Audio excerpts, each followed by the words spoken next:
I think you get to these points where you're like, oh my gosh, like I've like hit this beautiful awareness and like, like you feel so good about yourself for reaching these like certain heights. Like I think it's kind of, I don't know. I don't know if it's like a bit of a masculine spirituality where we feel like we're climbing this ladder of ascension and elevating our consciousness and yada, yada, yada. But then, like, you'll come into these experiences where you're so highly triggered and you realize, like, oh, fuck, like, am I the narcissist? And then it's Yeah. like, boom, coming back to the ground. Depth. You are humbled immediately by Yeah. spirit. Yeah. Wow. It's like what you were talking about. It's height versus depth. Mhm. And height is that masculine part of us that wants to like achieve enlightenment, like even the words of it, achieve enlightenment, as if Mhm. it was something to achieve. But Mhm. that's where we form our disciplines to like choosing what's right, and that's a very beautiful necessary energy. But then you have the depth, which is the feminine, which is just Mhm. love it all, love your shadow, love your pain, love your enemy, love, love, love. As you were saying, like when you descend, I've realized recently, like it's only when you descend and when you fall, when you let yourself fall, that you can actually even reach surrender. Like you Mm-hmm. can't actually surrender when you're elevating. Like you actually Mm-mm. have to fall to surrender. Like it's the only place to surrender. You don't surrender when you're climbing. You surrender when you're falling, in my experience. So yeah, I wonder like with because I feel like masculine spirituality is very dominant in the space. Like when we think of like all of the most famous podcasters in this space, all of the loudest voices, like a lot of it is very, very masculine. And I find that there's always this like even before when you were talking about this guy that's like I'm accessing like the seventh dimension, it's through me that you can, it's just like very like even talking about these numbers and not negating that these things don't exist. Like there are the levels and there are the dimensions, that ascension is so relevant. But yeah, I don't know, I think I'm in a really like humble space of descending within myself at the moment. It's grueling, it's dark, it's ugly, and it's very personal and private too. Yeah. But I think in this, and I didn't realize that this is the feminine space. It's so beautiful the way that you put it now. But yeah, I think I'm being very confronted by this feminine aspect because I can be very like cognitive about my spirituality. But it's nice to know, like just as we're talking about this, I'm like, okay, the feminine is here too. Like, Yeah, yeah. yeah, and the feminine is that untangible, invisible aspect. So, Mhm. our like the masculine spirituality, this is so fascinating to me. I recently started studying the feminine path of individualization in tantric practices. Mhm.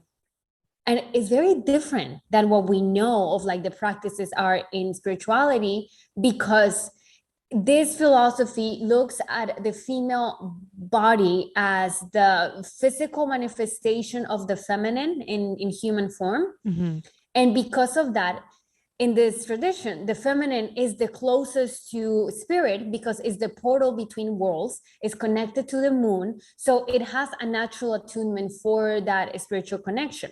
Now, the masculine is the master of this reality in terms of like the effort and like the pushing of Mhm. effort to achieve something.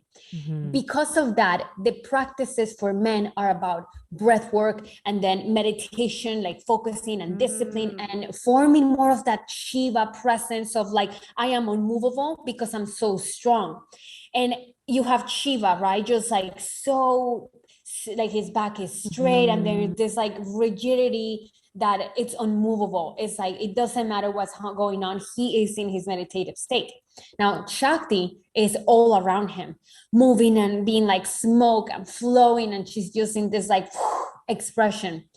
And that is that feminine energy. Mhm. So the feminine in us moves that way, and the Mhm. masculine in us is the one that needs that. So for my masculine energy, I need to meditate a few minutes, even not like, even if I don't sit down, just like maintain meditative space for a few minutes to strengthen that.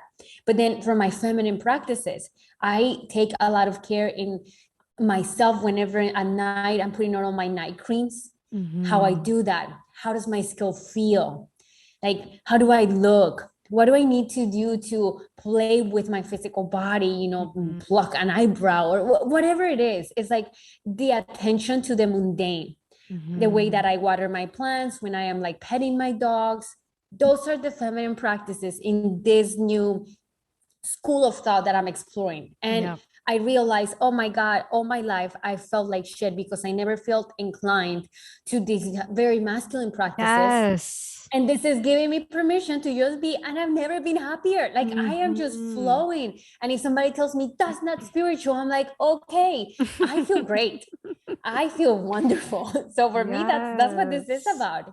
It's so interesting because I'm in a space right now where my body and my being, like I cannot wake up at 5 a.m. Like at the moment, I'm sleeping until 10 or 11. And I'm like, you know what? That's what my being is requiring of me now. It's like, I'm giving my, it's like honoring myself, honoring my Yeah. true and natural needs. And it's so against what we see online of like Yes. waking up at 5 a.m., meditating, doing breath work. Like it's just such a defined picture of this is spiritual. And then you see like Yeah. this very feminine element of like lying and lounging in bed and enjoying your morning slowly without actually having any purpose or reason or rhyme to do anything that you're doing. It's pure being. The permission that The gives you, right? To be like, permission. you're not the only one that just wants to be. Mhm. And you know what? Like if society wants to judge it, then do it. But you cannot Mm. take this Mhm. peace, the Yeah, freedom of being there. it's so good. Like it's amazing like when you allow yourself the space to just do what feels right. Like Mhm. everything changes. You're like, "Oh yeah, I can do this. Like this is okay. Like this is also an important practice for me."